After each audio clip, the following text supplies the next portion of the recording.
All right, last couple folks coming in. Please find your seats, please. All right, well, hopefully you all had a good lunch, good chance to catch up, good chance to talk to new and existing colleagues.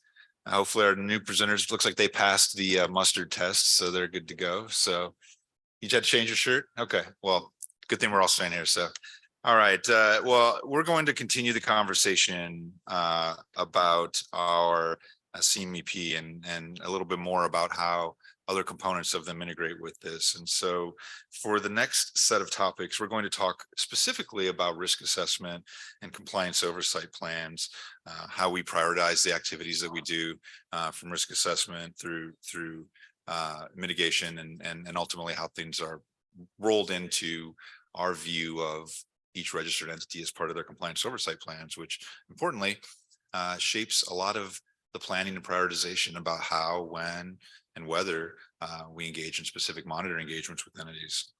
So with that, I'm pleased to welcome Scott Brooksby and Patrick Van Gilder. Both of them are senior technical advisors at WEC for cybersecurity and for O&P respectively. So welcome, gentlemen. Come on up.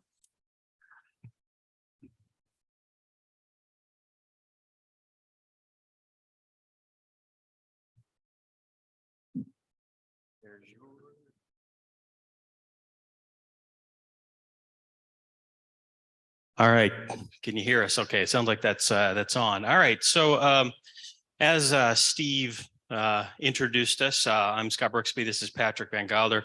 We're both senior technical advisors. I'm for SIP, and Patrick's for O&P. So we're gonna get going here in this, and so maybe over the next couple of hours, we're hoping this to be fairly engaging, if you will. I'm not going to be offended if you're down there on your laptops or your cell phones. I'm hoping that means it's the Hoover app and you're putting in some of those questions.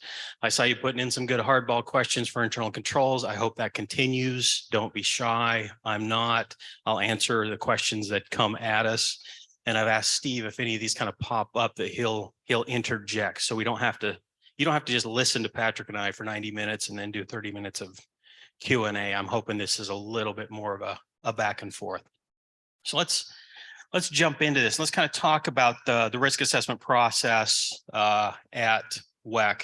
And we're doing this not as a, hey, look at us, right? Look at what we do at WEC. I'm hoping you're going to get the what's in it for you takeaway here. One, we do want the transparency into this process so that when you understand how it's done, you hopefully understand how we are informed at your risk, and it is tailored to you.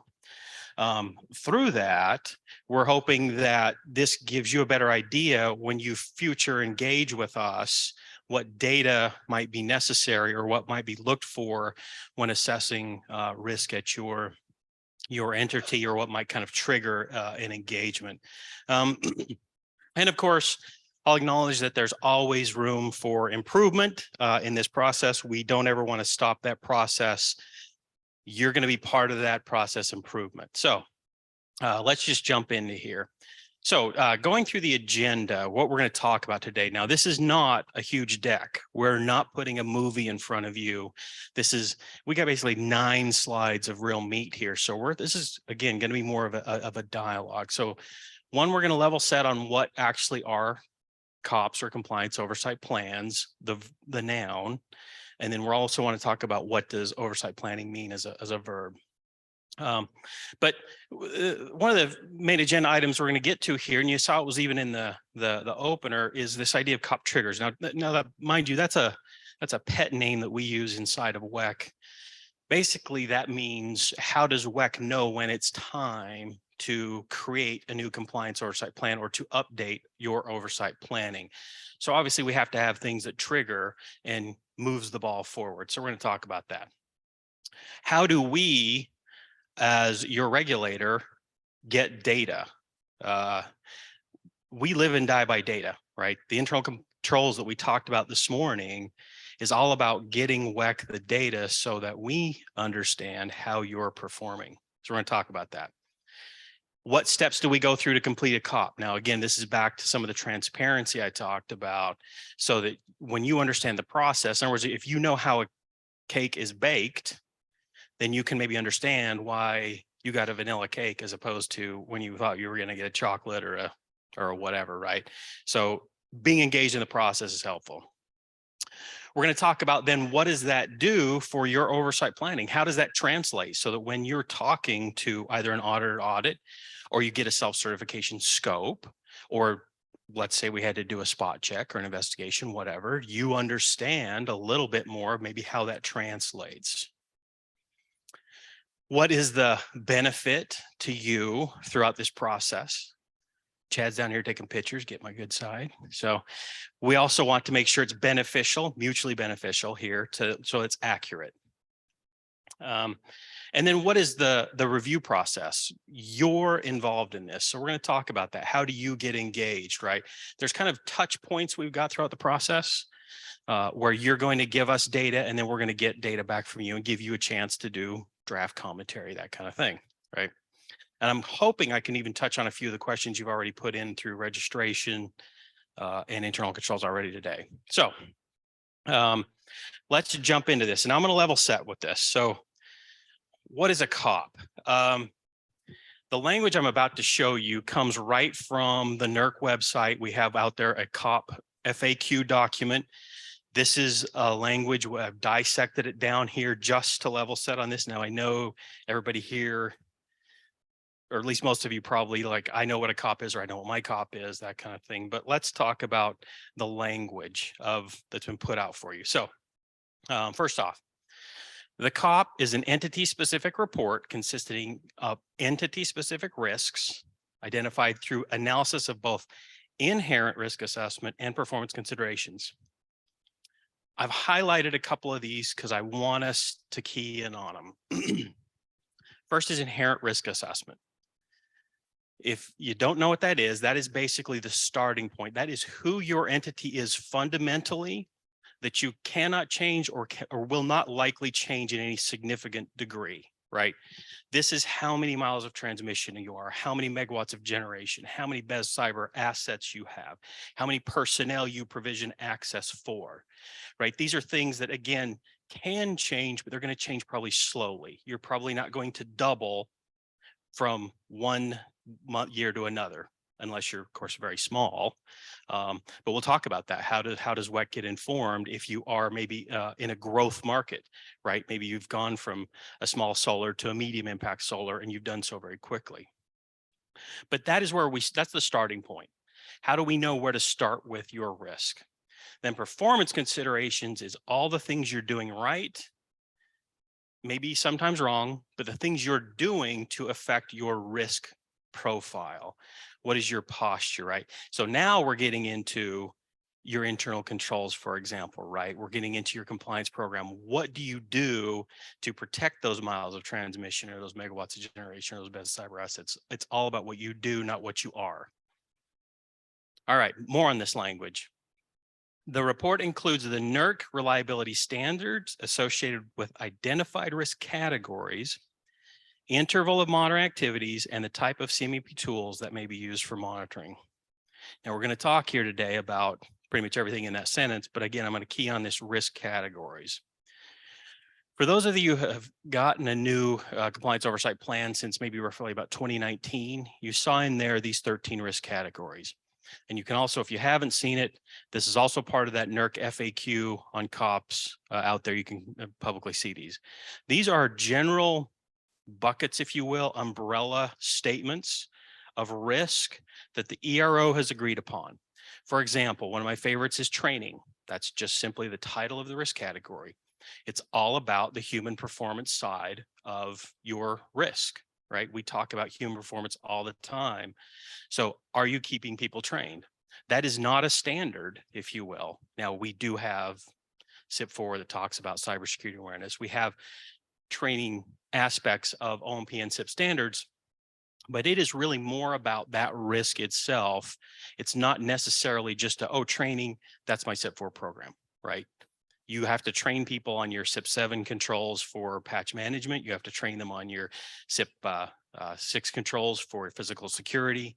Again, training is one of the risk categories. There's asset system management, maintenance, performance, protection systems. Anyway, that is those general buckets, and we're going to talk about those a lot over the coming years. So if you don't know what those are, get familiar with them. They're not going away, and we're probably going to be living with them for decades, honestly, because this is the general risk buckets we talk about. All right, the COP is dynamic, and changes are likely to occur if a registered entity experiences significant changes or assumes new compliance responsibilities, or if new reliability and security risks emerge. Now, this is kind of coming up here in the next slide where we talk about triggers, or how does WEC become informed of these. So a significant change. Now, do I have a definition of what word significant means? No, that's probably something that you need to help us understand, right? If you're a transmission owner and you've registered 10 miles of transmission and you add 100 miles, did you make a significant change? Probably, because it's 10 times what you'd originally registered. If you've got 10,000 miles of transmission and you just added 100, was that significant? Probably not, because you've been doing 10,000 miles. Adding 100 did not increase your responsibility, did not increase your overhead, that kind of thing. So significant changes are something that you need to help work with us on. It's not a, hey, give me my threshold WEC. When I reach a number, I check a box and now it's significant. New compliance responsibilities, basically, did you change your registration, right? That kind of deal. And reliability and security risks. This is talking about maybe things that are outside of your control. It's not always about you. It is, but we also have to look at things regionally or even nationally. So yes, sometimes your compliance oversight plan or the activity we engage you with may be based on risks we're seeing generally. So let's say we are starting to see threats emerge out of a nation state, and we're getting concerned that maybe access control mechanisms aren't going to be able to weather the storm coming from this nation state. And then we gauge you to look at maybe your access management program, and you're going, wait, hold on. I don't see anything in my oversight plan that says that. And how come you are questioning my controls on my access management program? I have not been non-compliant. I haven't failed anything. No, you haven't. But the threat out there is getting bigger, and you're part of the grid. And because you're part of the collective, we need to kind of look at things across that landscape. So new reliability and security risks aren't just ones focused at you. It's not that we know the attacker's coming from you, but they may. So we want to know, how are you handling it? All right. And again, I don't know if there's questions coming in. If there are, happy to pause and take them.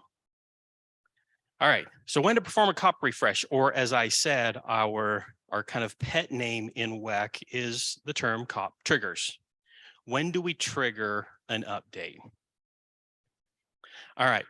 Following a compliance engagement. So this one's interesting, and the reason why it's on here is I want to talk about it a little bit.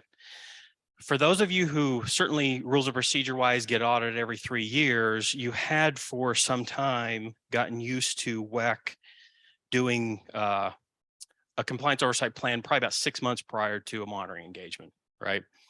And if you read it, it pretty much was a sprint to the next audit. It was, here's the snapshot we have of you today, and here's what we're going to engage you out over the next 6 months. And it was amazing how as soon as the monitoring engagement was over, the COP went stale pretty quickly. And we got the feedback that, well, hey, I just went through an audit. I just gave you WEC a lot of information. Where's my new oversight plan? We heard that, we listened, and did realize, like, the light bulb went off that said, look, we never know more about you than we've just spent 2 weeks or however long of auditors, a cadre of auditors, all this data analysis, our saws are built. We know more about you at that moment of time than we will at most any other time, because that's a direct engagement with you and your entity, kind of realizes that's when we need to update your oversight plan. And we need to make it a lot farther reaching. It's not a sprint for 6 months.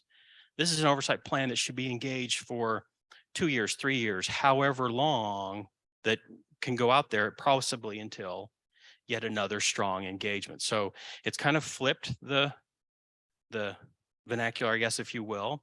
Us and one other region are doing it this way. Others are still doing it prior, but I think we're pretty much set on doing it this way, and we're finding a lot of success in it. Now we've heard the feedback of 6 months for audit. Hey, where's my cop? Because I want to see, I want to pick behind the curtain, as it were. But most of the feedback we've gotten post audit has been very favorable, because that is when we know the most about you. So established intervals. That's a fancy couple of words for just saying the calendar. The calendar dictates this.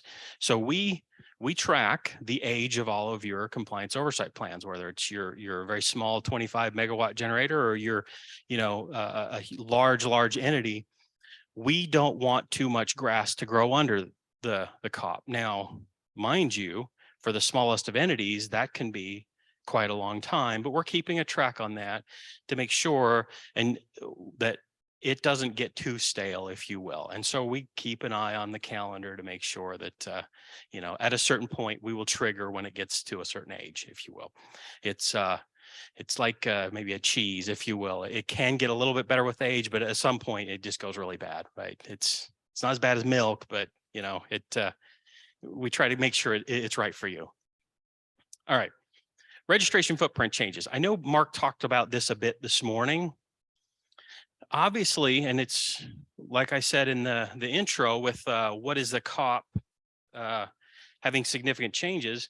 Obviously, if you're going to make a registration change, if you're going to inform Mark of something significant on your footprint, we're going to find that out, and we're going to potentially engage that as a COP refresh. Not necessarily, it's not every time. Don't take these as one for one, like, hey, if X happens, then Y will automatically happen. We kind of have to look at this in context, but certainly, if you're adding a registration function, we can look at that and say, well, if the COP maybe no longer applies, or we have to do a refresh, let's go for it. All right. And then of course, other, right? Significant changes, events, compliance concerns, and that list is a lot longer. Again, like I told you, we're not trying to fill up the slides here with tons of bullets and whatnot, but we do have some other triggers that we look at. Many of you are probably familiar with the annual entity data questionnaire that goes out now. That kind of helps us track some of the changes. That's why you see a lot of the questions that are in there are change-based questions, right? Have you added BES cyber systems in the last 12 months, or do you plan to? Have you added BES assets or transmission assets or generation assets? Have you engaged in some of these changes? That's one way we stay informed as your regulators, and we can make some of those judgment calls based on that. All right. Stuff that may come in through the events analysis, if that's something that may apply to your entity, may have us look at an oversight plan update, right? And compliance concerns, then that gets back to somewhat of the regional thing. So if if the CMAP areas of focus comes out for 2023, and let's just pretend SIP 9's on there, and we're worried about the EROs worried about backup and recovery strategies, right? That in and of itself may dictate a change for COP refresh for many entities, or certainly if we've got some historical information about your backup and recovery system, we may take a chance to again update a compliance oversight plan. So, Steve's gonna start fielding us some questions. Great. Oh, you're not on mic yet.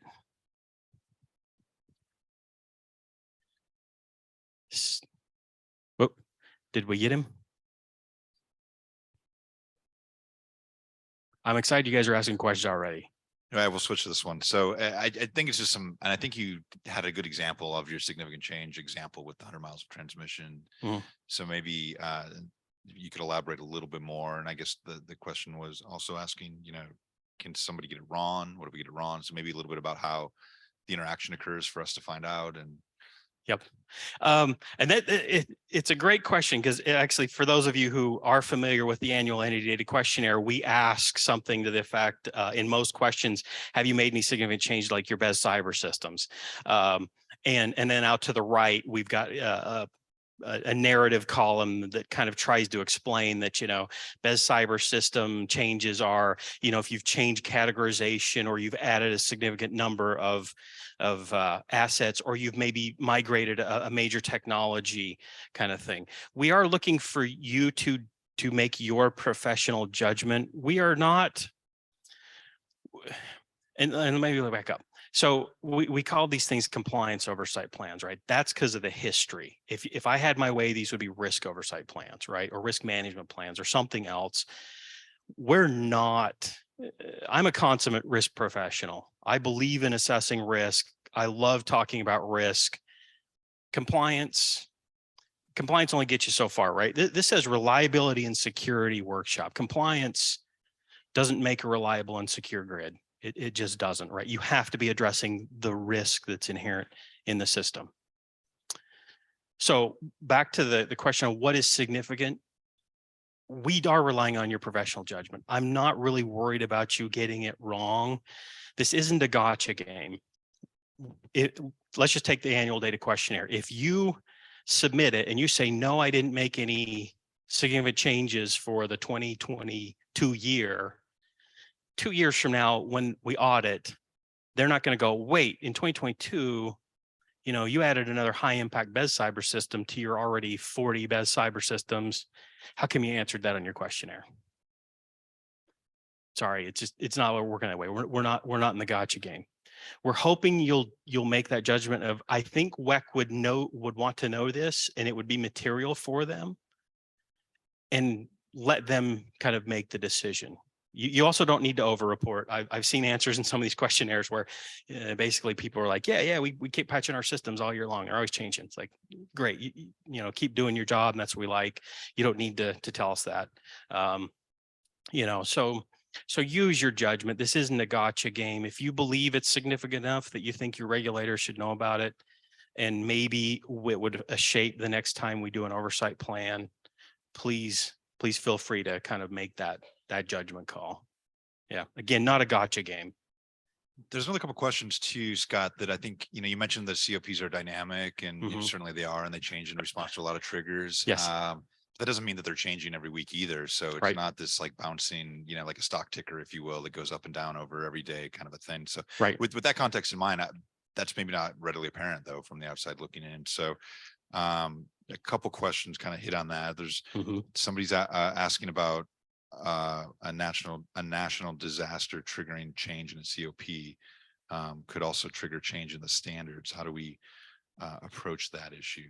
Yeah, so it's great, and we're trying to get to maybe how does WEC move the needle, and when does it actually make its way into the COP, the noun, which is that document you got in front of you, and when does kind of WEC, in the verb of doing oversight planning, kind of move the needle. But as far as say like a natural disaster and changing the standards, and we know the standards move slowly. And I think Molly made that comment this morning that standards move slowly, which is why we hope that you are addressing the risk that's associated. And if you do see a national event that is moving the needle on risk, I'm begging you, don't wait for FERC, NERC, and WEC to catch up, right? Because we move that ship slowly. You address that risk, and you will probably inevitably see things, move that direction. Will we go and update your COP immediately based on that? Not necessarily. Matter of fact, it's a little hard for us to update 400 COPs based on a national event. What we've typically done is say something like guided self-search. We can use that a little bit quicker, where we've seen a broad issue, again, say maybe in vegetation management. Let's say all of a sudden we had a super wet year and it's a super early spring and we're not sure everybody was prepared for it. So maybe we do a guide self-cert on your vegetation management program, and a bunch of you get it just to, if you will, kick the tires on that. But would we able to get that into your compliance oversight plan, the document, that fast? Not yet. I'm hopeful for what Align's going to do for us, but no promises, right? I think too, Scott, it might help to talk a little bit about kind of the multi-purposes of a COP. Mhm. Because certainly it's something that is a summary we provide to entities to see, but it's also kind of at its core what we use to help plan across entities and tools. So that Right. Yeah. that doesn't help us if they're changing every day either.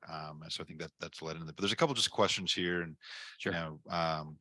Do we keep a history of COPs for entities, and similarly, do you let the entity know whenever it changes on our end? Oh, yes. So we do have a version here. So when the COP, again, the noun, when the COP itself moves versions, whether it's a version 1 to 2 or even a version 1.1.0 to 1.1, you get a copy of that and you get a chance to go through a draft review cycle if that changes. If WEC updates their entity risk profile about you on the back end, and it's not significant enough for us to update, again, the noun. If we just kind of on the verb side update our risk profile about you, you won't see a COP, because again, we've not necessarily, we've moved the needle internally, but not to the point where it's, if you will, external at that point. All right. Should I keep going, or? Yeah, no, there's a couple more. I just, Oh, great. Some of them are interrelated, so I'm just trying to combine them as best I can. But I think you've kind of covered the significant changes piece. If there aren't changes, I mean, I think similarly, we wouldn't necessarily provide a new COP. We will review. That's right. And but no changes, and pretty much you'll stay on the version you've got. If you're on 1.0 still from 2017, you probably are going to stay on it until you want one of these triggers. And chances are for you, it's that second one there. When the calendar tells us it's time, then we'll do it based on that. And then what's your schedule to do COPs for those that don't have a COP? Oh, yeah. So if you're brand new to the Western Interconnection to WEC, so we have an internal goal, if you will, of 6 months post or for your NERC notice of listing date. So you should at least get your draft version for review by that date. Again, that's internal date. It's not like I'm putting it in writing in front of you. We've had some resource challenges, but I believe we've still been making it for all of the new registrations. And then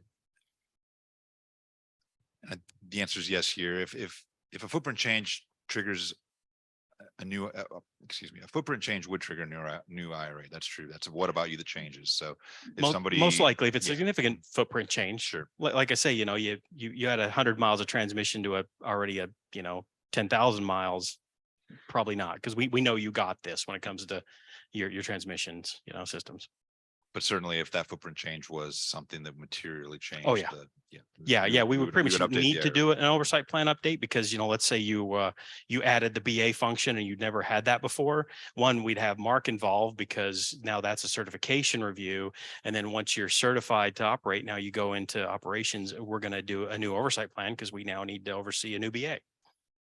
And then can you just talk a little bit about the interplay between internal controls and COP and what impact it has? And then yes, some of the questions were specifically around, do the answers to the ICDCT impact to COP? Yes. But I think more broadly too, just I'm going to get to that one. Okay. So that one's coming up. So that might be a good segue here into kind of the data inputs to the COP, right?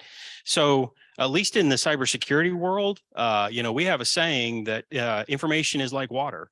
You don't have enough, you're going to die. You have too much, and you're going to die. And we as WEC, your regulator, are this way, right? We live and die by the data we get from you.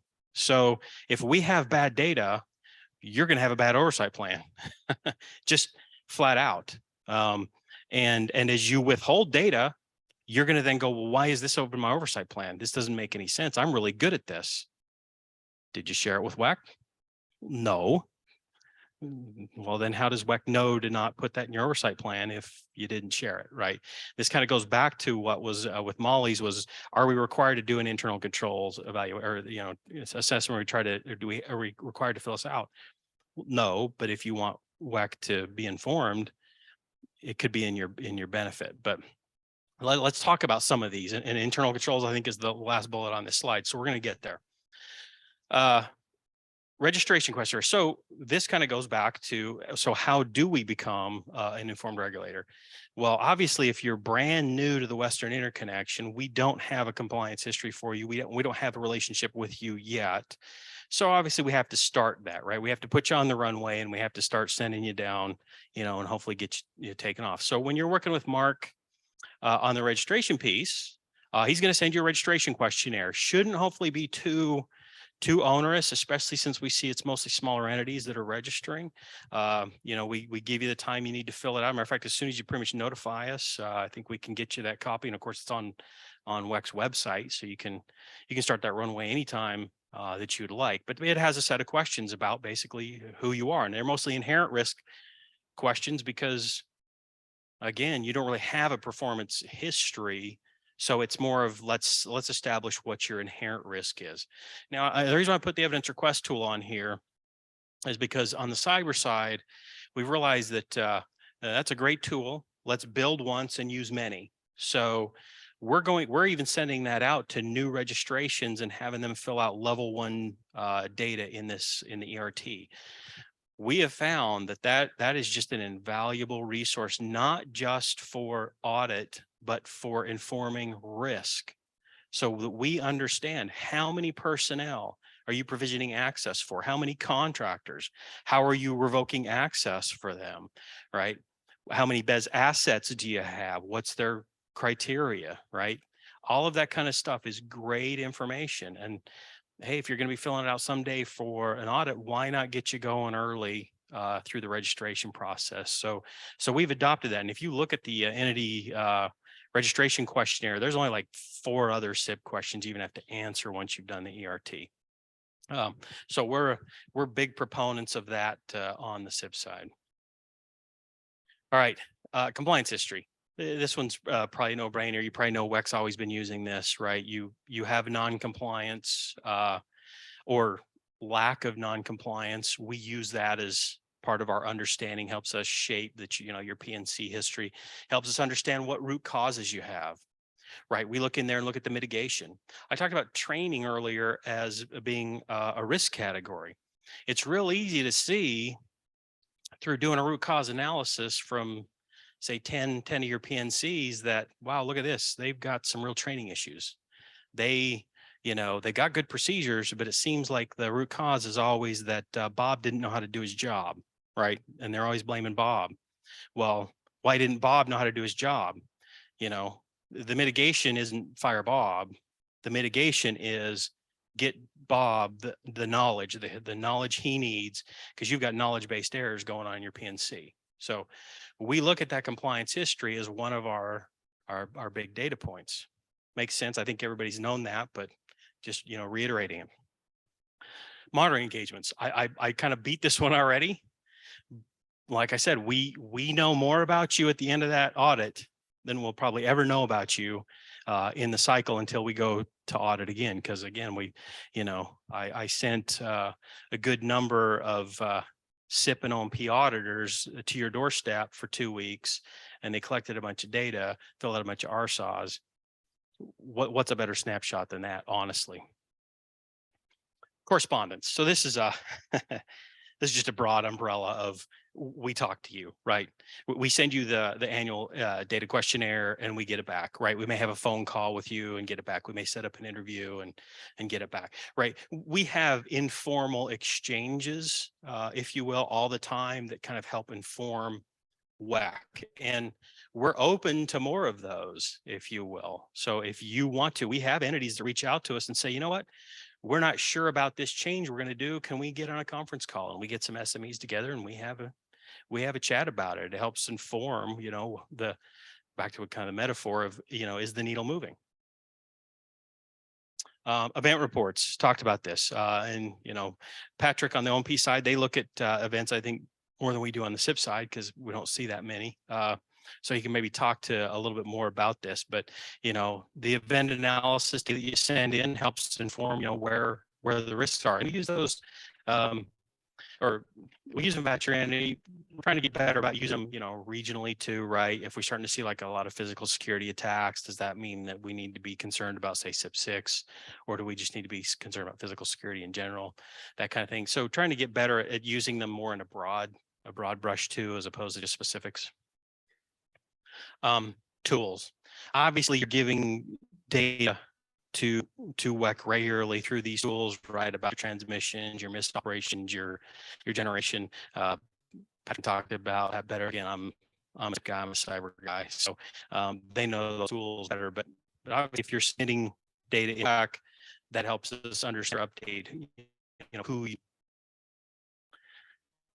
And then, like that, this bullet, there's a lot in those two words, isn't it? Internal controls. This is the hot topic of the day, but I love internals, not as a capital I, capital C, but just the fact that you have internal controls. I even saw a question on there this morning or something about the effect of, are we going to be dinged or something if we don't have internal controls? Well, you do have internal controls. You may not articulate it that way, or you may not put a capitalization on it. It's like saying, how do you control your car when you drive to Scottsdale? I don't know. I just get in the car and drive. Well, no, you trust me, you were in control of your car or you'd be dead, right? Everybody is controlling at your entity, you're controlling your generation, your transfer, whatever it is you're doing, you're controlling it. You just need to be able to articulate in a way to us of how are those controls working. Now, it may just be that Bob is really good at his job and Bob's been doing it for 30 years and we've never had a failure because Bob is so good at his job. Now, I'm not saying that's a good control, but for you, that may work out. We're going to kind of look at that and say, well, what happens when Bob goes on vacation? Well, he gets it set up and it kind of seems to run for the 2 weeks he's gone, and then he comes back, he picks it back up. Again, we're going to kind of pull that thread, right? Somebody said, well, okay, am I going to be non-compliant for that? Again, if Bob's keeping you compliant, it's not a compliance issue, right? Is that a risk issue? Yeah. As good as Bob is, Bob won't be here forever, and things can happen to Bob. So let's talk about that. Let's talk about the risk associated with putting all your eggs in the one Bob basket, right? Maybe we need to get Alice and Charlie involved here, and maybe we need to get them up so that the people, process, and technology controls going with the preventive, detective, and corrective controls we've now got kind of a unilateral pillars, so it's not on Bob's shoulders. So internal controls, it's very important. Trust me, you're doing them whether you realize it or not. You want to be able to articulate that information to us. Now, let me caveat, we can't look at everything, and we're not expecting you to give us everything. That's why you see in like the ICDCT, a small set of concerns, if you will. This is kind of where we WEC risk engineers have looked at it and said, well, you know what? I'm not so sure if I understand how this entity is doing their access control program, or is how are we doing the vegetation management program, right? Where are the controls? That they probably are happening. I've only seen maybe a small number of non-compliance here, but I have a concern. So that's what goes on to your ICDCT. Right. And then you get to pull that thread with us and tell us it's good or it's bad. Right. Our hope is that if it turns out there are concern areas and you had good controls for where we were concerned, then that means the areas where we weren't concerned are probably even better. Right. Because again, we're only going to sample, and we're going to sample a small set of your controls in that case, but then we're going to draw a conclusion on that. Right. And that's going to lead to positive performance or not positive performance. All right, I'm going to pause. Any questions there before we go into the regional industry? Sorry, that wasn't my last bullet. Regional industry data. Again, this is just back to, look, we learn other things that aren't just about you, the Hero Enterprise. If something bad's happening in the Western Interconnect, or like I said, what if we got a really wet year and a really early spring? and we're all nervous about, the trees aren't growing 1 inch a day, they're growing, a foot a day. Let's be scared, that kind of thing. So we're going to go into the process here, but do I have any questions we want to field yet? There's just a couple we can close out, but I think that, the first one is who do we contact to get our COP? And so, I mean, I think, we interact with. Who do you contact? Okay, rar@wec.org is our mailbox. I don't think we have it at the end of this, but of course, Patrick and I's emails are going to be at the end of this slide deck too. You can certainly reach out to us or the rar@wec.org mailbox if you don't believe. So, and certainly if you've been in the Western Interconnection longer than 6 months and you don't have your COP, Well, who should they go to in their entity? Who should they go what? Who should they go to in their entity that would have received it from you if they probably. It should be the primary compliance contact and alternate contact who would have gotten the original. Like I say, if that didn't get passed on, certainly we have all the historical copies. So, yeah.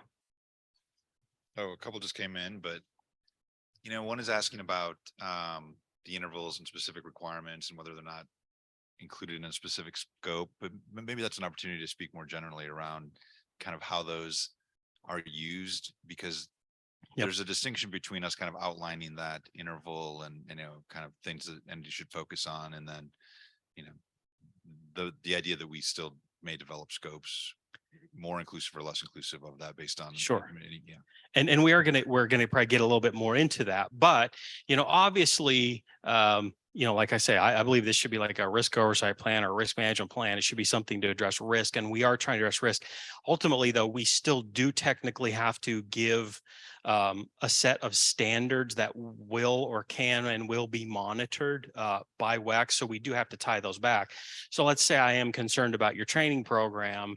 And it's not, I may put SIP forward, SIP security awareness in scope, but it likely is I've maybe got some concern over how is your SIP 7 program going, right? Or your subject matter experts really trained to understand that. And that's why you might see some correlation there. And hopefully you should see this when you see the training section. It should have some narrative to the fact of, here's why training is important. Here's what WEC is saying about you. And by the way, WEC will monitor SIP 7 and SIP 10, right? That way you understand, when you kind of read between the lines, WEC is concerned about how I'm keeping my administrators up to speed on SIP 7 and SIP 10 from a knowledge-based error perspective, right? Hopefully that answered the question. If not, maybe going through this process might get you a little bit more, and I'll maybe try to hit on it a little bit more. Another question? Yeah, and I think I can just kind of take this one because it's if we share information as part of events analysis, can that be used for identifying and pursuing potential compliance issues? And I think we encourage folks to participate in events analysis, and so like a lot of programs and guidelines, the entities' participations in those can only bode well for our assessment of them in our oversight plan of them. So that's a positive way. And then more specifically to compliance, there's specific requirements, EOP4, for example, that require specific types of reporting. So the non-reporting of which would, by definition of the requirement, be non-compliance. But we don't try to find. We encourage participation in events analysis, and that's a good thing for compliance oversight plan purposes. Yeah, and I could tell you that the risk team is, we don't get paid for you being non-compliant. As a matter of fact, I'm all about the reliability and security of the bulk power system. I don't care about the compliant bulk power system, and I probably shouldn't say that in front of my bosses. But the reality is, I want you to be addressing the risk. And in my 5 years at WEC, I read the daily event report, and I've not once looked for it to see are they compliant or not, right? Have I contacted a couple of entities to ask about the event and say, all right, what happened here? Let's talk about this. And they've taken me through the event and we've talked about it. But again, I wasn't trying to find any gotchas. It's just not, as a risk engineer, it's just not my bailiwick. I want to see that the risk is addressed, especially from a cyber event. Non-compliant or not, that's, I don't know, maybe it's somebody else's job, but you look at events more than I do. Again, there's been very few that are really cyber related. They're more in the OMP side, but how about you guys as far as non-compliance with events? No, I agree. We're not we're not looking for non-compliance. We're looking to see how that event may have impacted some of those risk categories you mentioned, and see if there is an opportunity to look at some other requirements. But if those requirements go in scope, the auditors are going to review that. And if there was a non-compliance, there's going to be a non-compliance. If it's not, then there's not a non-compliance. So we're not putting requirements in scope based on one incident, one event. We may want to look at controls, so the requirement may go in scope. So to review the controls associated with an event or something similar to that, but not necessarily like a witch hunt. I don't think that's our intent. Yeah, I mean, like if I see a cyber event, I may, if I'm already looking at oversight plan for an entity, maybe I am going to put in SIP 8, to have a look at the incident response program. And maybe that was a tipping point. Maybe it was like, okay, I wasn't that aware of their incident response program, but they've had this cyber event. Let's go ahead and put it in monitoring. Now, again, that's not to look for non-compliance. That's not to look for gotchas.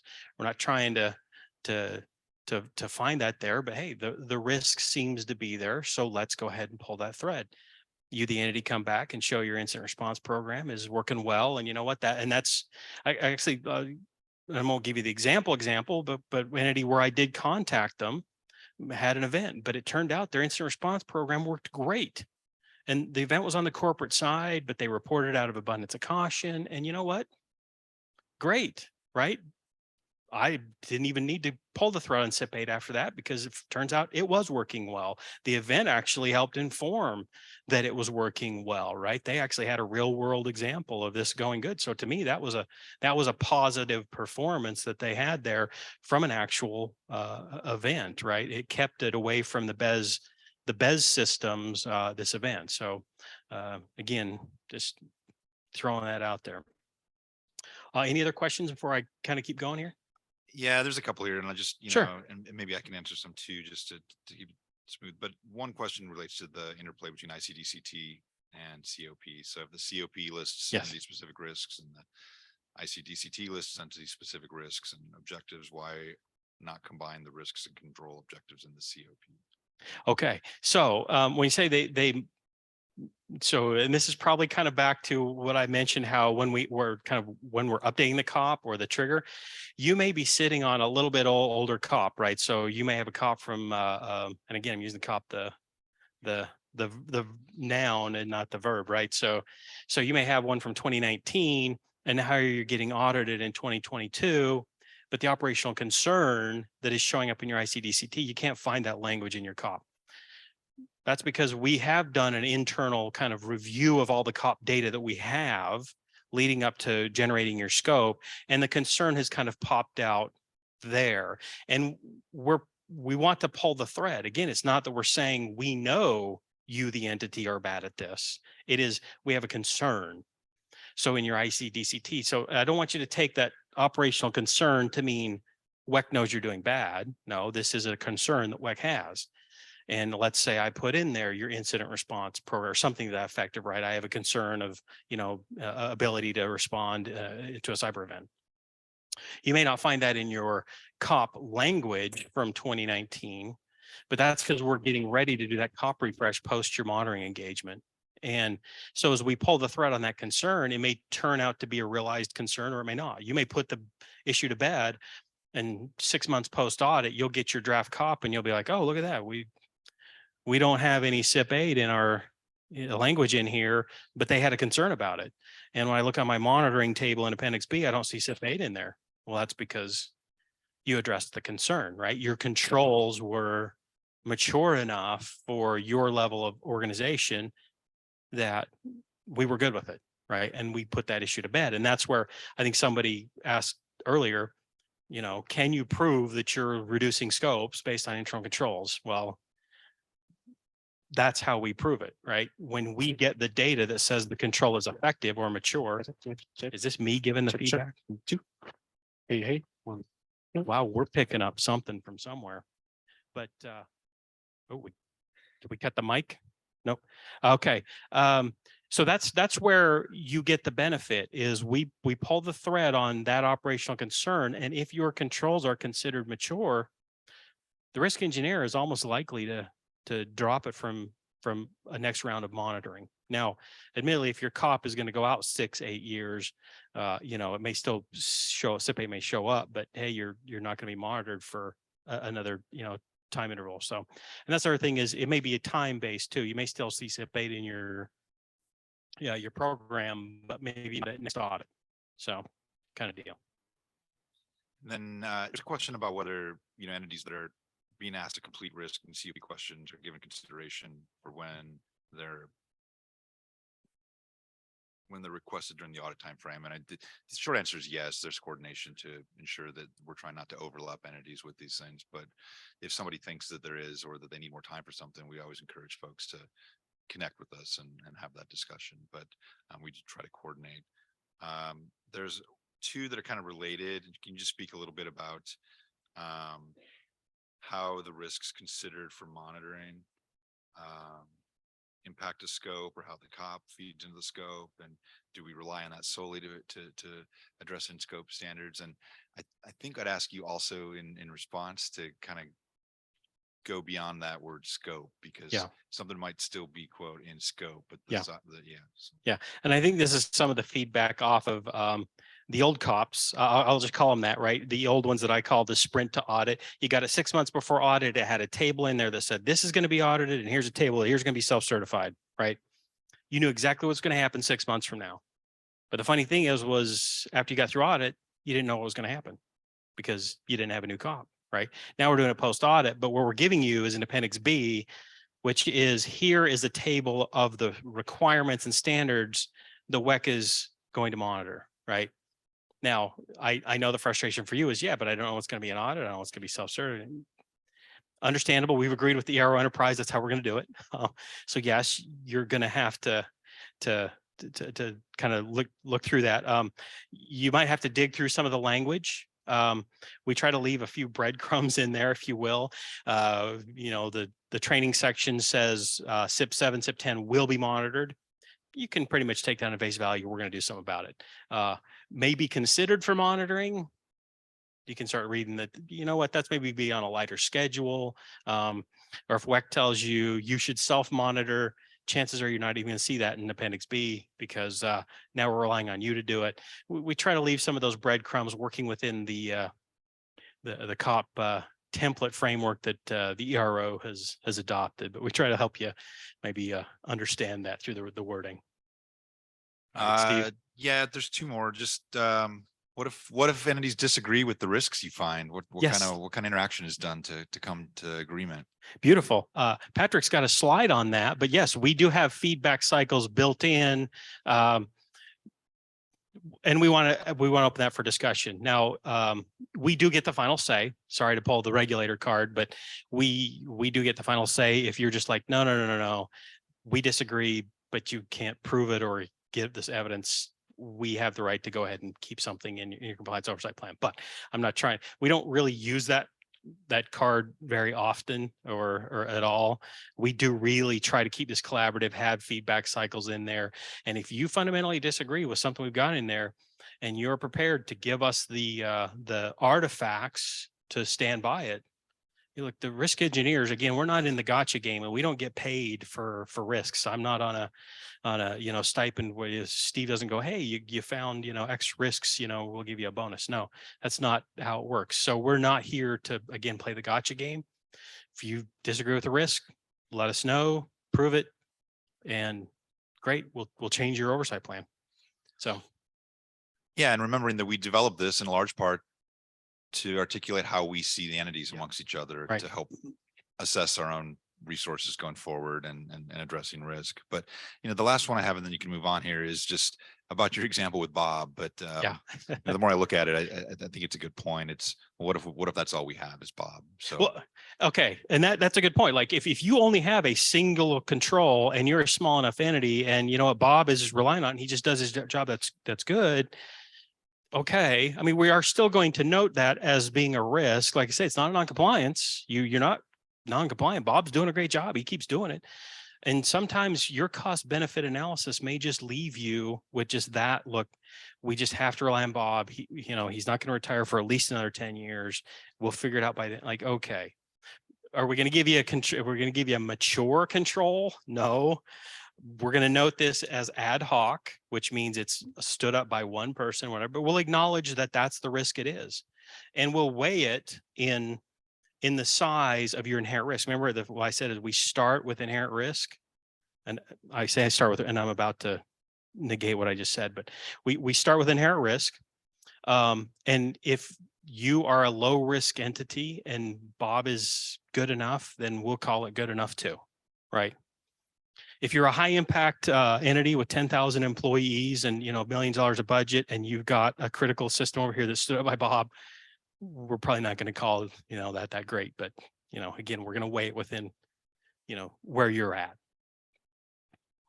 Okay, so now we're going to talk about the cost process. And again, this isn't just sitting to tell you how we do such a great job. This is to kind of offer you that transparency of now that we're getting all of this data, what does that look like? What do we do with it on our back end? This graphic that's up here, you may remember this from a prior RNS workshop. This should give you a sense of kind of a visual, if you will. If you look at that right at the center there is that entity profile.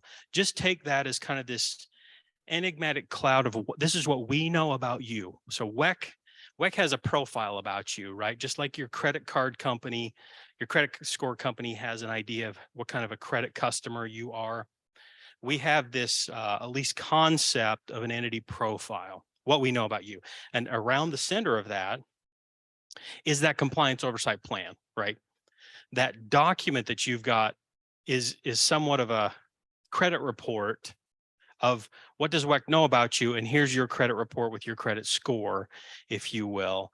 And that's what we're trying to kind of, if you keep it update, but it's in this cycle. And this cycle, for every entity that's in the Western Interconnect, you're somewhere in this cycle, and you're all at different points, if you will, in this. And it's a never-ending treadmill of us assessing risk, of us then monitoring you, or actually doing the oversight that we said we would, right? You working through mitigation of those risks, right? Us doing further assessments and looking at your internal controls.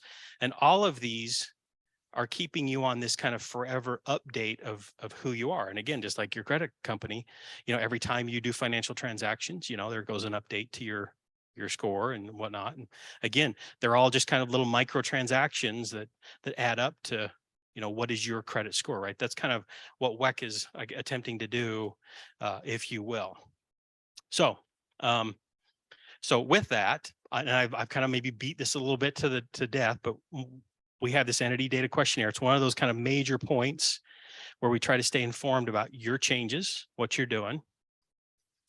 We've got this idea of after monitoring assessments. This is, like I say, we know the most about you when you've been to audit. For you small entities or whatever that don't get audited that often, obviously this monitoring is more maybe through the self-certifications you might get on an annual basis, or if you're involved in the guided self-certs when that kind of comes back to us. Our touch points are admittedly lighter for the smaller entities where you're not engaged in a direct audit, but we still look at maybe some of the monitoring we do there. And with that, inherent risk assessment. Now you're like, why is that third down on the list, Scott? Didn't you just say you start with inherent risk assessment? Yes, we do. But to start with that, we need data. So we've got all this data, like I said, the entity data questionnaire, the registration questionnaire. For us to start with inherent risk, we at least need a little bit of the runway to collect information, right? And for us to update your inherent risk profile, we still need a little bit of that runway. So yes, it's third on the list because you can't take off without a little bit of wind under your wings, as it were. But we still have to start with, until we get that data, we can't really do the inherent risk piece.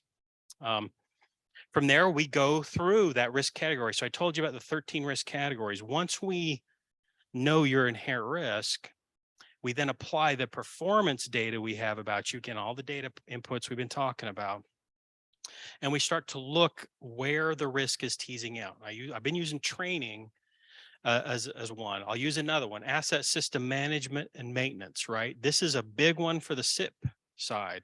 This is where you're basically maintaining all the protective controls, mostly, right?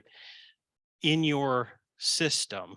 So the more we know about your protective controls for, say, like your SIP 7 to your SIP 10, is going to inform the risk category of asset system management and maintenance. So when you see your narrative that says WEC is concerned with your ability to maintain your BES cyber assets from a patching perspective, because maybe you've failed to know what your data sources were, or you failed to apply the patches in the time required. That's why it's falling in that risk category. And then you maybe see a conclusion that says WEC will monitor SIP 7, SIP 10, right? But we basically do that by first applying where's the risk and what umbrella does it go under? And then we draw the conclusion of here's the standards and then the activity. CME here is a focus. Again, this is back to, I've been beating this horse. We still have to look at things regionally, ERO wise, nationally. You know, no entity is an island. You are attached to your neighbors. They're attached to their neighbors and so on and so forth, right? You want to know that your neighbors are doing a good job. They want to know you're doing a good job. And we have some of these collective concerns. All right. And then we've got, we associate the identified risk to requirements. So this is where we then bring it back to which standards are you going to monitor on, right? So once we've done all of this risk assessment, we do technically still need to apply it to the standards. Like I said, I'm a risk professional. Compliance isn't up here in these words, but yes, we still have the floor of compliance that none of us can go below, right? Yes, I want you up here addressing the risk, but we have to acknowledge that there's still a floor of compliance that we all have to agree to do. And we've all collectively through the written standards agreed that nobody's going to go below the floor, right? But I really want you to be managing risks to up here. All right. And then Patrick's going to talk more about this one, but we put it on here because demonstrated positive performance is a term that's in the new COP. It gets a lot talked about it, and we're going to talk about it here today. At the end of your COP in section 3, there is a conclusion about whether you, an entity, have demonstrated positive performance or you do not have demonstrated positive performance, right? This is, as those words say, and all 3 of those words have a lot of meaning here. Demonstrated means you proved something. Not that you do have it. You may have it. You may have positive performance. You may be the best entity in the world, but if you didn't demonstrate it to WEC, we don't know about it. You can hold all that information to the vest and say, look at me, I'm good. WEC should just put on the magic hat and know about it. Doesn't work. You have to demonstrate it to us. Now we're going to ask, but even if we don't ask, I think somebody asked the question this morning in internal controls, what if there's risks or something to the effect that we want to identify? Now we can't have you, like I said, with the information too much and we're going to die. You can't flood us, right? We also just can't drink from the fire hose. Be selective. If you have some controls that are absolutely, substantial, they're best in class, take the chance to offer it up to us when we come ask. If there's just something that's out of cycle, you're just like, look, we're better at our incident response program than anybody out there, and I wish everybody else would adopt our program. Come have a talk with us. Maybe we can give you some credit here, but that's how you demonstrate. And it's positive performance. That's not lack of negative. And I want to be clear. When you just say, well, I've never had a non-compliance, or you know what, I've never had an event, I've never done anything bad. Okay, that's good, but you've demonstrated lack of negative performance. That doesn't mean you're not going to fail. It just means you haven't failed, right? So when WEC gives demonstrated positive performance, we consider it a high bar. It's not unachievable. Let's be clear. We have given it out to entities and we want to keep giving it out to entities, and we will keep doing so as they demonstrate positive performance. Like I said, we're still only sampling your internal controls programs. We're still only sampling your data. But even based on that sample set, we're getting some pretty good confidence about some of your programs, and we are giving demonstrated positive performance out. But understand, it's still, this is the carrot in the system. Everybody talks about non-compliance because, hey, something can go to enforcement and you can get a penalty. That's the stick. again, as a risk practitioner, I don't care about the stick. I don't want to beat you with a stick. I don't get any benefit out of beating you with a stick of noncompliance. I want to give you this carrot. I want you to go and address the risk. I want you to do the demonstrated positive performance, and I'll give it to you. And then you'll be in a lower risk category. You'll get less of a monitoring scope, or you'll get a longer time frame on your monitoring scope, or maybe we'll alternate SIP and OMP audits, whatever it is, whatever we can do within the rules of procedure, we'll do that, right? Obviously, if you're BA, TOP, RC, you still have to be audited every 3 years. I can't do anything about that. But for everybody else, we can lengthen the time. We can work with you, right? Because you've got demonstrated positive performance. I've got a vote of confidence in you that you're going to keep doing the right thing. So why do I need to keep monitoring you? Again, we aren't getting paid for audits either. You know, I'd love to keep focusing on another entity that doesn't have demonstrated positive performance than you. So with that, I've gone well over an hour, and I'm going to pass it over to Patrick, who's going to take us over the next few slides. There's your clicker. Yep.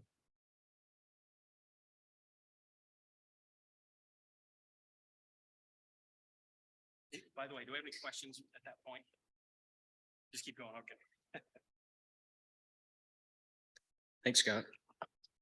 So as Scott alluded to, it's critical in this COP process for us to have as much information as we can in sufficient quality, quantity, not too much, not too little, not too bad, for us to develop an accurate oversight plan that benefits all of us.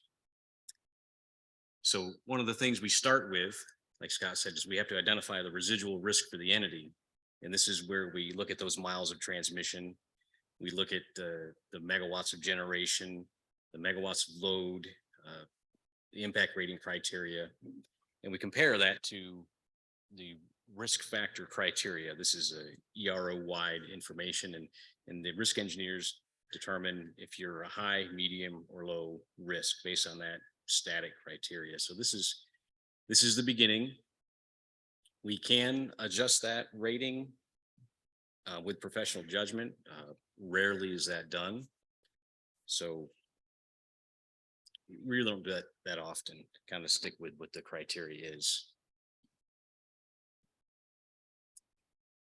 But we all recognize that the actual risk that you pose to the BES includes other considerations beyond just that inherent risk. And Scott was talking about that. These are our performance considerations, and we look at those in every aspect in all those 13 risk categories.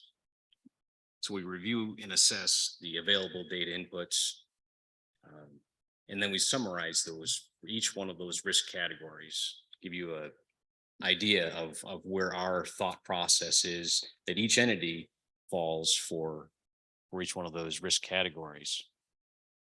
Entity coordination, identity management and access, and training, like Scott was mentioning before.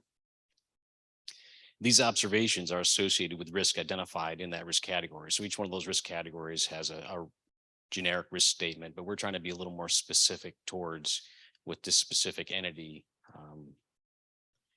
what their specific risks are. We're not focused on standards and requirements at this point. We're really just focused on the risk as a risk professional. And we really want to focus on what are the highest risks. So things that don't rise to that level of high risk, we want to shelve a little bit and maybe come back to those if they are a concern. But initially, we want to look at the highest risks. And some of you may have seen these, like Scott was alluding to, and Molly mentioned earlier. We have the risk and operational concerns in the ICDCT. And from that, we get the control objectives. But that's where the risk engineer is determining what specific risk or what specific concern they have with your entity. And we will associate standards and requirements with those. Sometimes it's directly correlated, and sometimes it's not as directly correlated, but we may want to try to address the risk with that requirement.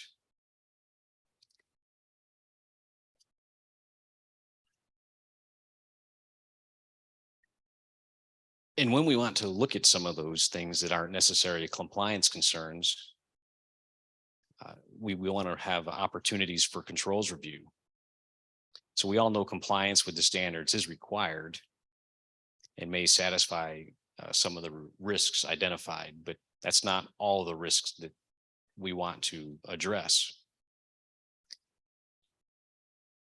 So we may include a requirement in monitoring scope just to review the controls associated with that risk. So in the IC DCT, you're going to see the control objectives, and these objectives are used to provide an opportunity to explore, let the engagement explore how you perform in this area that address the risk. So proper design and implementation of controls can help lower this residual risk that you pose to the BES. And although controls are not required by the standards, they may help in demonstrating reasonable assurance of compliance. So sometimes we can't find absolute assurance of compliance, and the controls can help with reasonable assurance.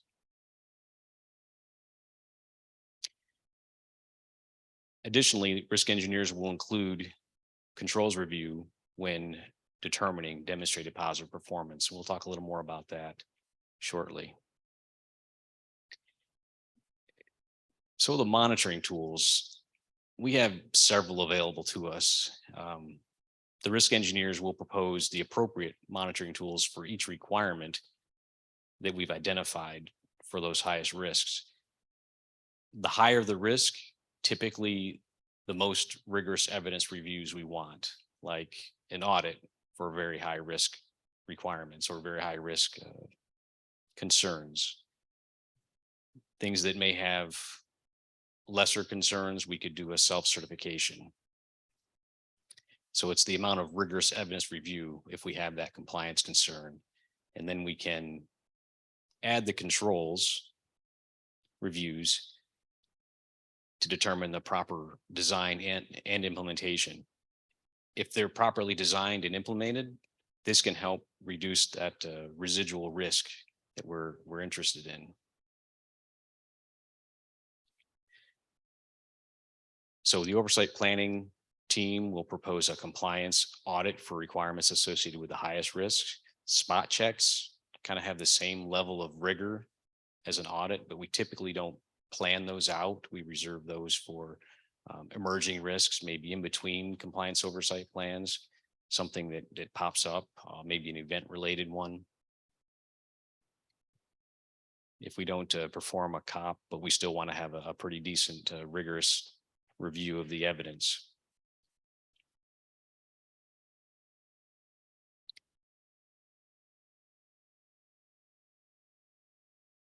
So the self-certifications, we know there's a couple different kinds of self-certifications. We have a self-certification with evidence.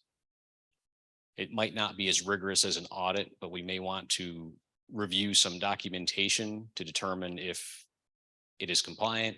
Maybe some of these controls in this documentation will help us identify what the residual risk is. A guided self-cert, we could send you questions and walk you through the process of determining self-certification from our point of view. This could also help. The lowest level of evidence review would be a standard self-certification. So this is going to be more of an attestation. We could use this if we were interested in something that might not have been included in the entity data questionnaire, or maybe there was a change and we wanted to know if you've added something or something has changed that wasn't necessarily in that annual or triennial data questionnaire. But obviously not a significant amount of rigor associated with that from our part. For your part, we hope there is, that you're doing enough evidence review on your side.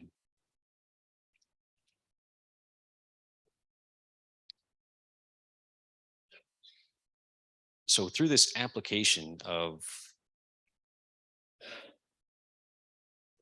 of performance considerations controls, we come up with an understanding of what the residual risk is. Part of that is determining the monitoring interval of your entity. So the higher the risk for your entity, the more often you're going to see us, and the more of a rigorous evidence review you're going to receive from us. So like we mentioned before, we can't do anything about the rules of procedure. So reliability coordinators, balancing authorities, and transmission operators are going to see us every 3 years. However, if the performance demonstrates that we can alternate O&P and SIP audits, you may only have an O&P audit every 6 years, or a SIP audit every 6 years. Or maybe SIP is going to be every 3 years and O&P will be every 6 years, or a combination of those.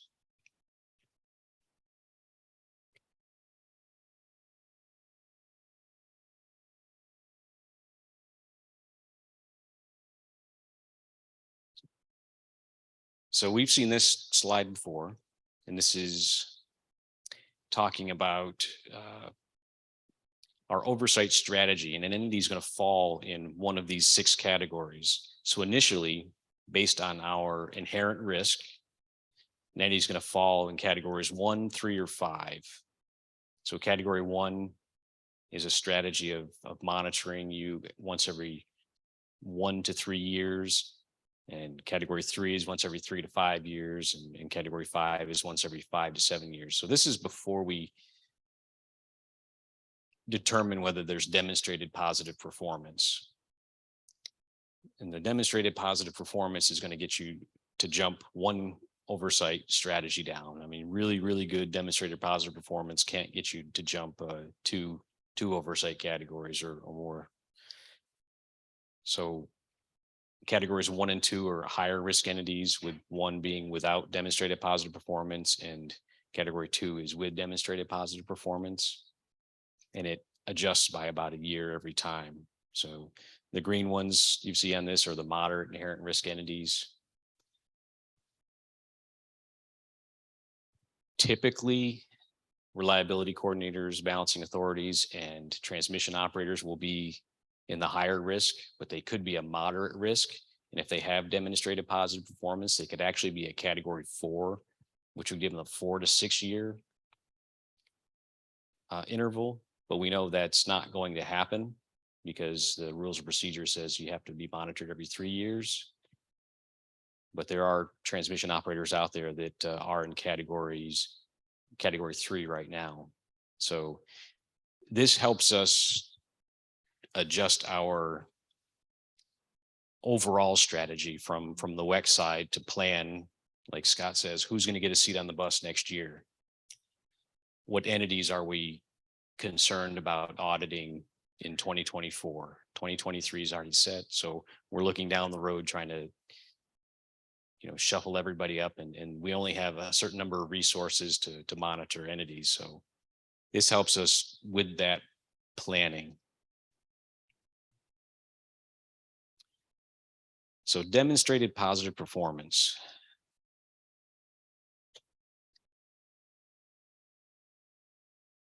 It's a term used for determining any specific oversight strategy, and this definitely impacts it.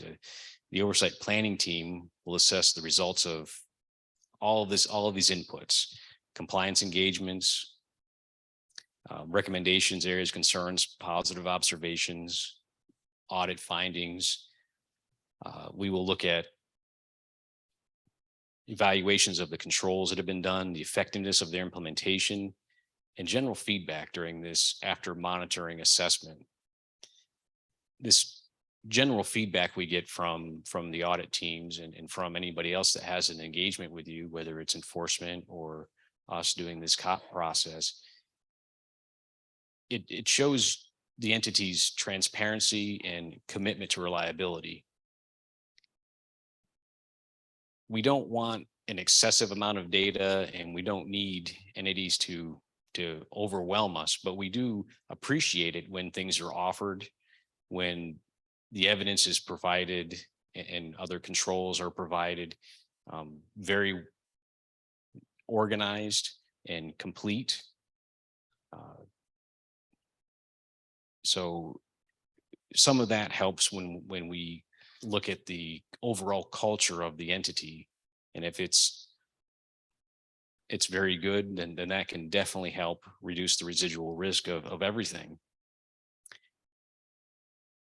We do consider the self-reporting history. I mean, that can definitely impact the oversight planning team's assessment of their culture of compliance, whether they have a positive history of reporting non-compliance or no history of reporting non-compliance. It really depends on the entity on whether those things can be viewed as positive or a concern. All of our concerns that we have are, I think, based on us wanting to understand more about how each of your companies operate. It's not a critique or something we're saying you're doing wrong. It's our maybe lack of understanding. And so help us understand so we can better create an accurate compliance oversight plan and get these performance considerations documented properly.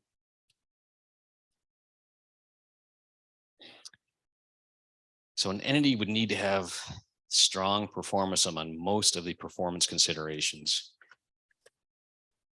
And in that, frequently asked questions about a COP that Scott mentioned, there's a definition of performance considerations in there. And it just says it's a data point or piece of information that WEC will consider to understand a registered entity's performance, to identify entity-specific risks. The performance considerations are quantitative and dependent on known facts and circumstances. So this is us understanding you. And if we get something wrong, we're all human. We get things wrong all the time, and we're going to need your help to get it right.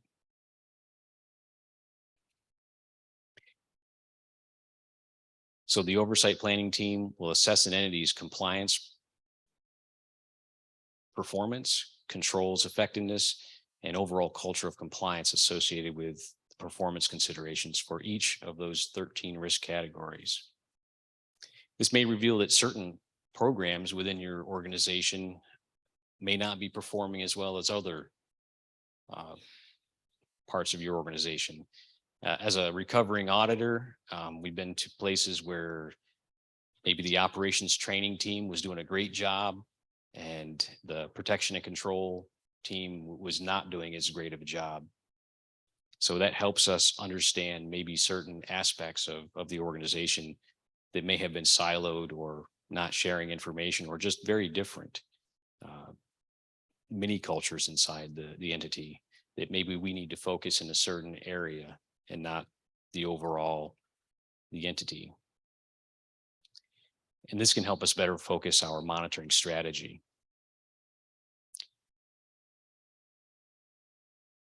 So to achieve demonstrated positive performance, the entity would have to have strong performance amongst a vast majority of the performance considerations.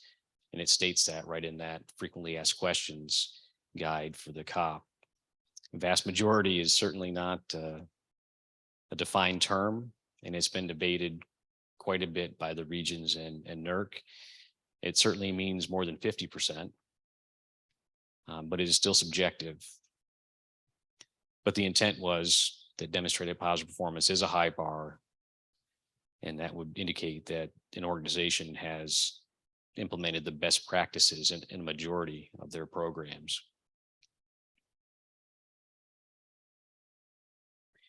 So without demonstrated positive performance, I know Scott talked about this. WEC must observe the performance considerations to determine it being demonstrated positive performance. If you have been determined to be without demonstrated positive performance, this does not necessarily mean you're doing something wrong. This just means WEC hasn't observed this, whether we haven't asked to see it or you haven't provided it, or maybe you or maybe we haven't observed a vast majority, whatever vast means. So we'll make that that call. Like Scott said, we've had a few entities that have received demonstrated positive performance, and it's a discussion that we have as a team. The SIP and ONP are initially determined to be with or without demonstrated positive performance separately. And then we collaborate together to determine what the best oversight category is for the overall part. So benefits of an accurate COP.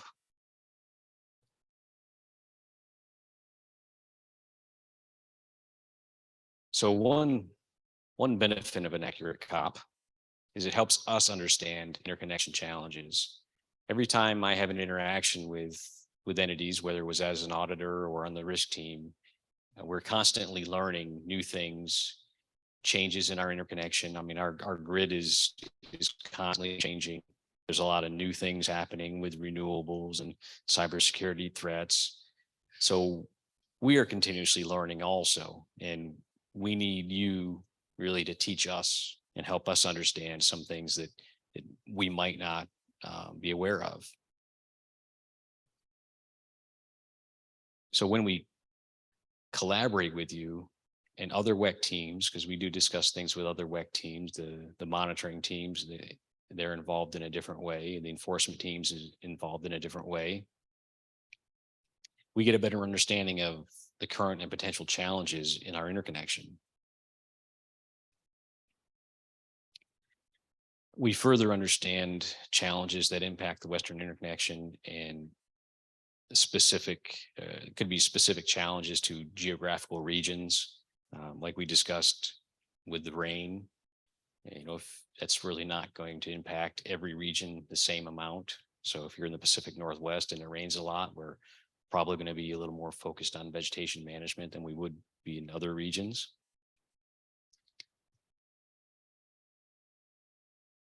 This could be specific to certain registration types or sizes of entities. So there's a lot of different things that can go into that. It can help us focus our oversight monitoring on the highest risks. And that's what we really want to do. We want to spend our time addressing what we determine as the highest risk. So understanding those challenges to the grid and how you guys are all tied together helps us identify which risks pose the biggest impacts, either potential or actual, to the bulk electric system. This can help us focus those monitoring engagements, both in the interval and the size of the scope and the type of engagement we propose, such that we address those risks. An example I saw was we had a risk engineer identify a concern with an entity for remedial action schemes, but they seem to be doing pretty well with the rest of protection system maintenance. So PRC 5 requirement 3 was put in scope for monitoring, and we conveyed to the audit team that we really wanted them to focus on remedial action schemes. So we can be more focused on where the risks are identified, other than just putting an entire standard in scope. We can be focused in just one area, whether it's a portion of that standard, or if you build a new substation and we're concerned, say there's a risk categories for entity coordination. If that substation has ties to another entity, we could say, you know, they're doing great job in FAC 8 everywhere, but we might want to look at this substation and their jointly owned facility. So pay attention to the substation. And by the way, the protection systems, maybe just focus on that substation instead of what we've looked at in the past, which was a random sample of their entire system.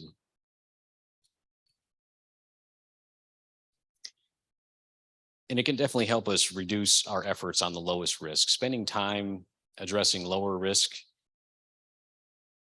it's still important that we maintain compliance with all standards and and requirements, but if we're going to get a bigger bang for our buck, we might as well go with the higher risk and not spend so much time on these lower risk requirements. Back in the AML days, some entities just weren't even applicable to lower risk requirements, and other entities, the same requirement was a higher risk.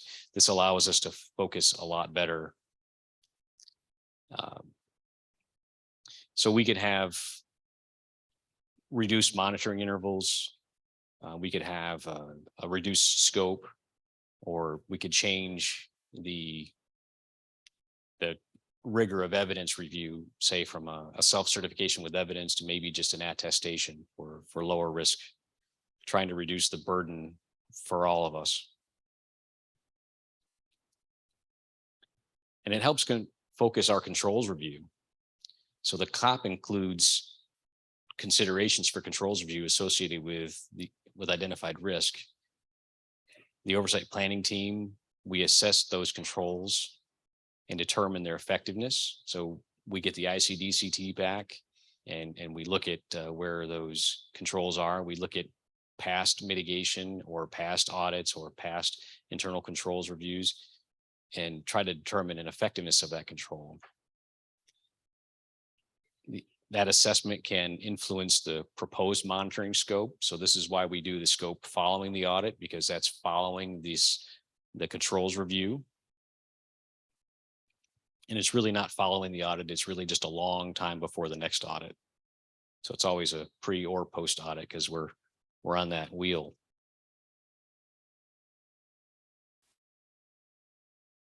So if we saw a requirement that appeared to have a good design, we could include it in monitoring scope to maybe look at the implementation of that or the testing of that control. So the oversight planning team may propose a requirement in scope to just verify the effectiveness of the design. When we review controls, it really depends on the entity and the controls we look at, whether it reduces that residual risk enough to not include that requirement in future monitoring, or maybe extend the monitoring of it. So sometimes design is good enough if it's a really low risk entity with a lower risk requirement.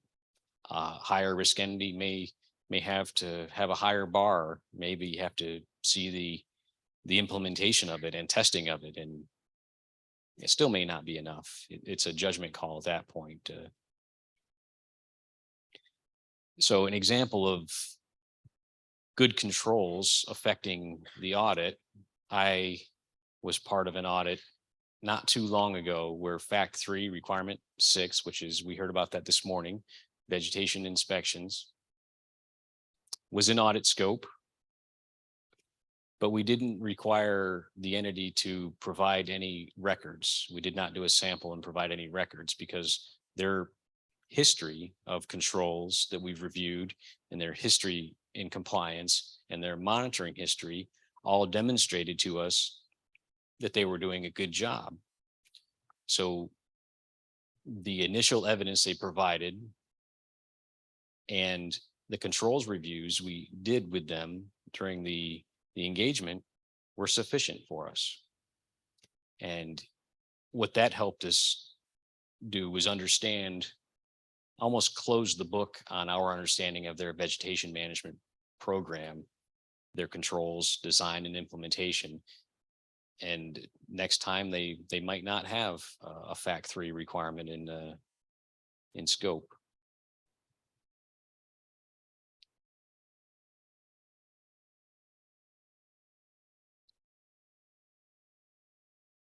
So the review process, one of the first things we can see is the audit, the WEC registered entity post-audit feedback form. So this is the link at the end of the audit with the closing presentation, and you go in and you fill out how WEC performed during this audit, any concerns you may have had, any suggestions you have. There's an audit planning section to that addresses the oversight planning, the scope, And I go look at 100% of those. I check it every few weeks just to make sure the latest audit feedback form is in there. We really appreciate any feedback you can give us, any suggestions to improve our process. So this is just one way you can influence how we do our work. And your review of the draft COP, I don't think I've had one compliance oversight plan come back that said perfect, no concerns, no questions, no suggestions, no changes, which we appreciate because we want this compliance oversight plan as accurate as possible. So giving you the opportunity to review it and say, you know, I didn't have that many miles of transmission, but I had this many miles, we'll make those updates. Whether you can appeal our determination of risk, we can have that conversation in a COP review meeting, and maybe you could better understand our position, and or you can demonstrate to us your position better if we can discuss this. So having a discussion can help. Like we said, this is our need to understand as best we can. And we want the data to be correct, the information to be correct in the compliance oversight plan, but we want to understand what's really going on with you. And if we need to have that discussion following your review of the draft COP, we welcome that. I mean, the COP feedback form. So this is a document you get along with the draft COP, and it basically says, hey, how are we doing? What could we do better? Probably not as good as a review meeting where we can have a discussion, but very useful information comes back with that. We monitor these, we adjust our process, we try to make our questioning ahead of time better. We adjust our entity data questionnaire when we have feedback. Try to minimize the questions ahead of time, but we definitely need your feedback to help improve what we're doing. We want this process to be valuable for you. We want it to be accurate.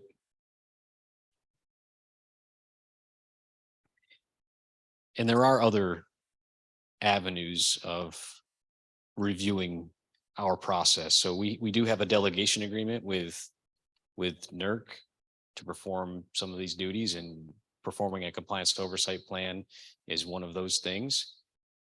So they do come look at us, just like they look at all the regions, and they do make suggestions and recommendations for us to improve our process and try to be more consistent. And we do appreciate that, and it does have feedback from other groups. So we are working to make our process better. And I know I can probably speak for Scott and myself and the entire oversight planning team. We really appreciate your help in making our process better. And every time we perform an inherent risk assessment and develop a COP, we learn from you and we improve. And our goal is to provide you with a valuable information with a fair, accurate, and reasonable oversight plan.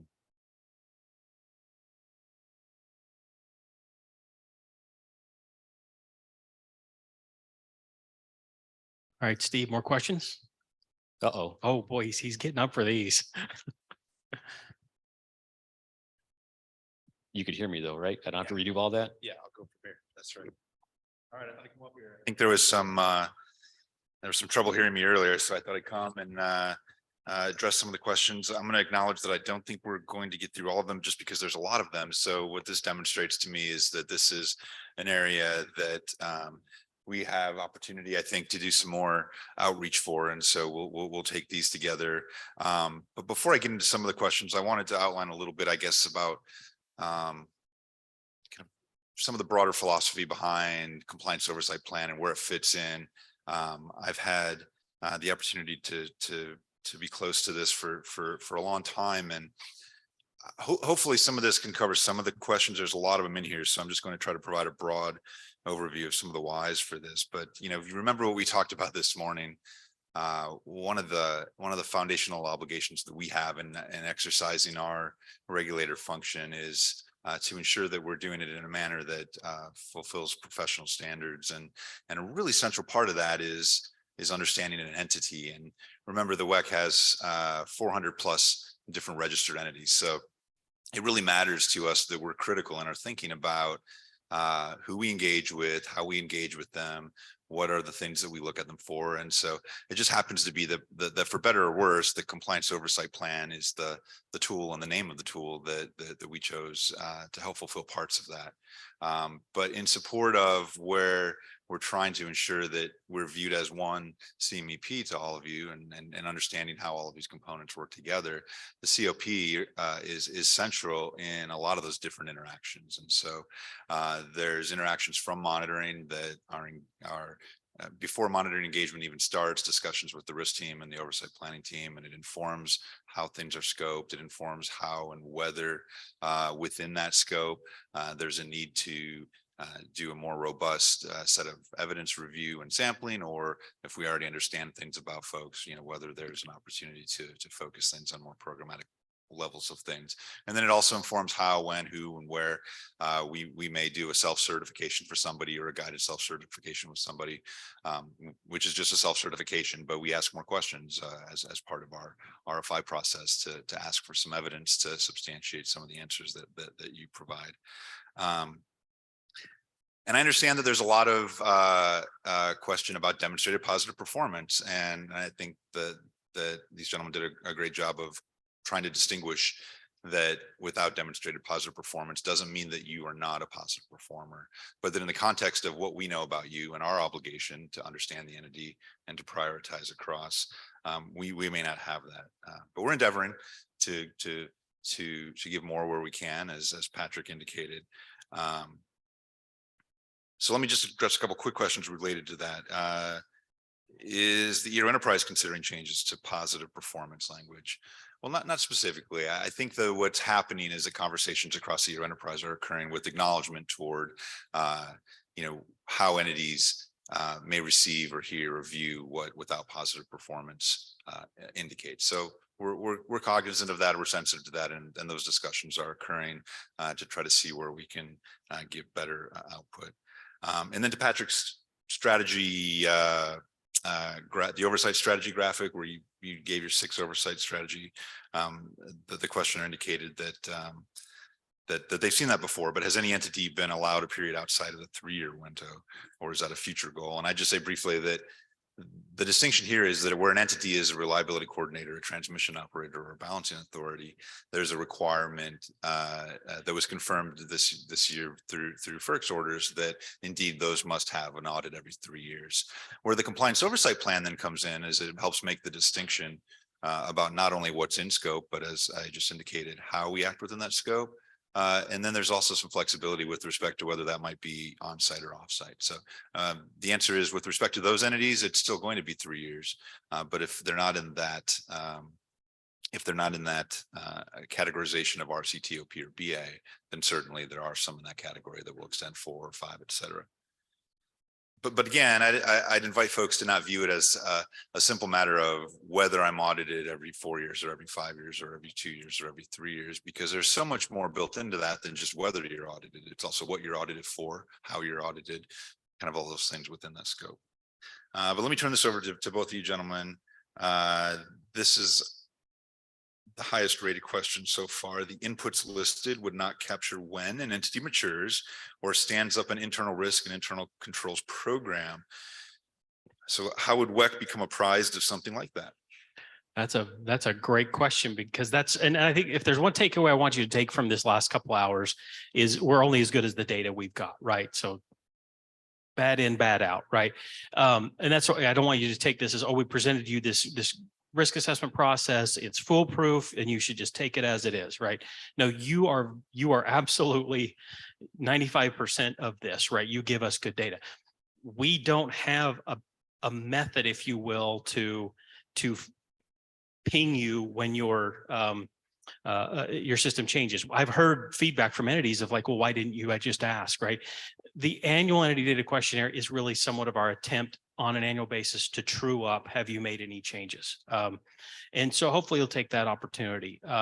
If not, you certainly do have the out of band option to reach out to rar@wec.org or some of ours and to say, we have made a significant change, right? We have introduced a major change to our internal controls program, or we've stood up a risk methodology, or we've just adopted the NIST cybersecurity framework, and we're ready, or we want to tee this up. Now, we may have to figure out what that runway looks like, but you have the right to reach out to us out of band and give us that information. You don't have to wait until we reach out to you, right? So, and again, it's back to you. I said earlier, you applying some of your professional judgment on what you think is significant, and then feel free to do the reach out. Otherwise, inform us when we do ask.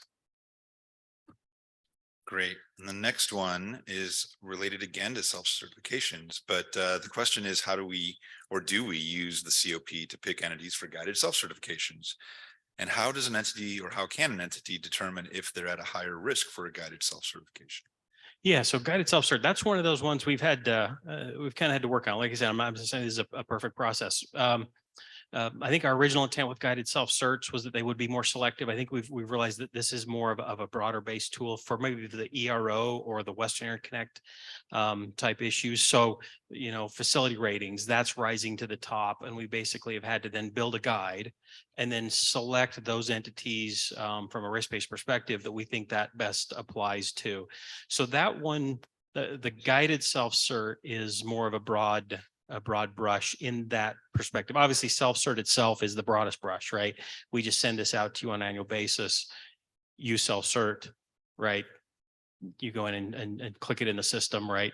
With the guide, we actually just want you to submit the evidence with it based on the guide. And the self-cert with evidence is going to be the scalpel approach.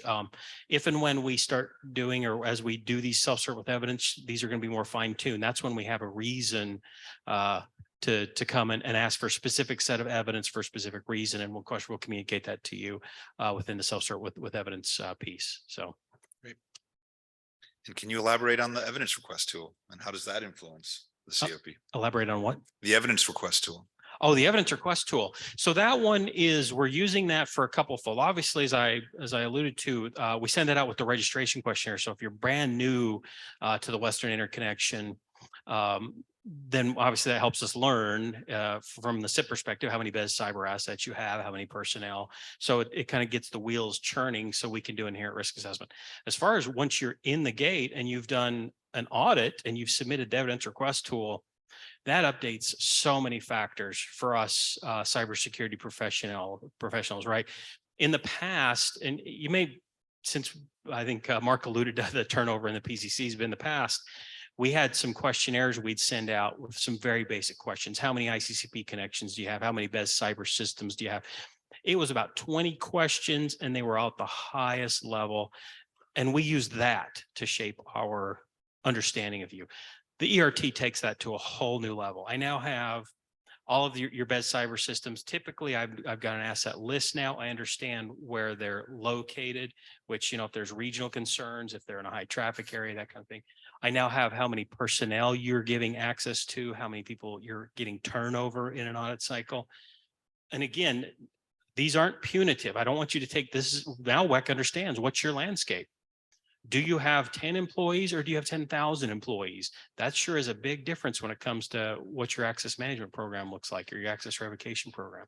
Do you have 100% of your employees or personnel or contractors? I mean, employees and 10, you know, or do you have 10% contractors, 50%? I've seen entities even north of 50%.